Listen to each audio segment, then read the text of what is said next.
Salut les devs, c'est FoxP, on se retrouve aujourd'hui pour un 25e épisode des puzzles classiques faciles de Coding Game et on va regarder du côté de Marslander épisode 1.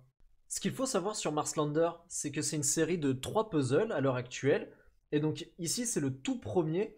C'est un petit peu un exercice qui sert à l'apprentissage de la plateforme Coding Game, voir un petit peu comment elle fonctionne, comment on peut la maîtriser. Donc dans ce tout premier épisode, il n'y aura pas grand chose à faire, ça sera plutôt simple. Il ne faut pas en fait se laisser étourdir par la quantité de variables qui nous est donnée. Pour le moment, l'idée derrière cet exercice, c'est qu'on a un vaisseau qui veut atterrir, et ce vaisseau, tout simplement, pour atterrir, il y a plusieurs conditions. Il doit atterrir sur un seul plat, il doit atterrir dans une position verticale, donc son angle doit être égal à 0 degré. La vitesse verticale doit être limitée, donc elle doit être inférieure ou égale à 40 mètres par seconde en valeur absolue. Et la vitesse horizontale doit être limitée à 20 mètres par seconde, donc en valeur absolue. Alors nous, dans ce premier épisode, la capsule, elle sera déjà au-dessus d'une surface plane, et elle va descendre tout simplement à la verticale, donc tout droit, comme le nom de ce test ici. Donc nous, la seule chose que l'on va avoir à faire, c'est de gérer sa vitesse à la verticale. Donc tous ces commentaires-là, finalement, ils vont pas trop nous servir, hein. On peut tout enlever. Même ici, là, ce grand commentaire, hop, il peut partir. Tout ce qu'on va faire, c'est gérer la vitesse à la verticale de notre capsule. Donc, tac, je vais virer tout ça.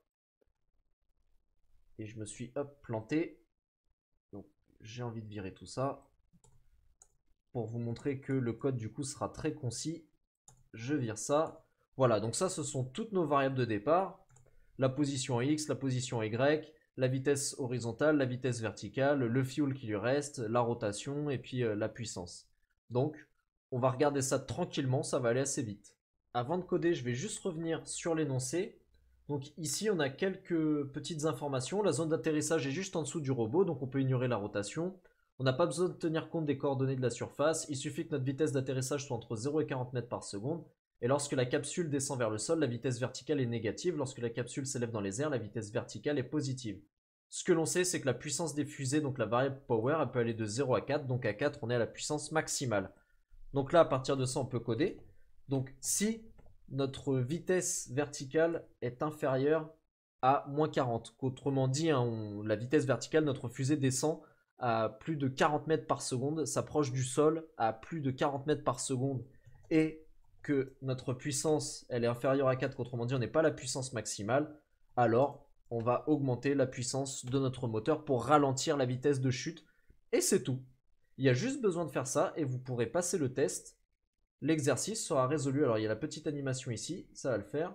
Et on voit que ça descend tout doucement, tac, tac, tac. Dès que la vitesse, la vertical speed passe à 40, on voit que ça allume le power. Hop. Du coup, ça fait redescendre la vitesse verticale. Et elle va se poser tranquillement. Tout doucement, l'attaque, hop.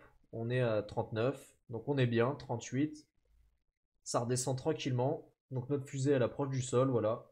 Il ne reste plus que quelques tours de boucle et l'exercice sera terminé. Mais c'était la seule chose qu'il y avait à faire pour ce premier épisode. Les suivants sont autrement plus complexes. Donc on va soumettre notre code. Et voilà, c'est un 100%, l'exercice est résolu. Donc là, ici, il n'y a pas véritablement besoin de regarder le code de la communauté, puisqu'il n'y a pas d'algorithme complexe, il n'y a pas eu de méthode à coder. Finalement, c'est resté assez simple. Si notre fusée dépassait une certaine vitesse, eh bien, on augmentait sa puissance pour qu'elle redescende en dessous de cette vitesse.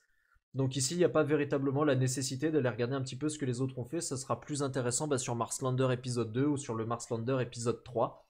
Donc cet épisode est terminé. Merci à toutes et à tous d'avoir suivi ce 25e épisode des puzzles classiques faciles de Coding Game. Si cet épisode vous a plu, vous pouvez le liker. S'il ne vous a pas plu, vous pouvez le disliker. Enfin, s'il vous a vraiment plu, vous pouvez le partager. N'hésitez pas à me laisser un petit commentaire si vous avez des retours à me faire. Dans le prochain épisode, nous verrons Ghost Legs, mais d'ici là, soyez malins comme un renard.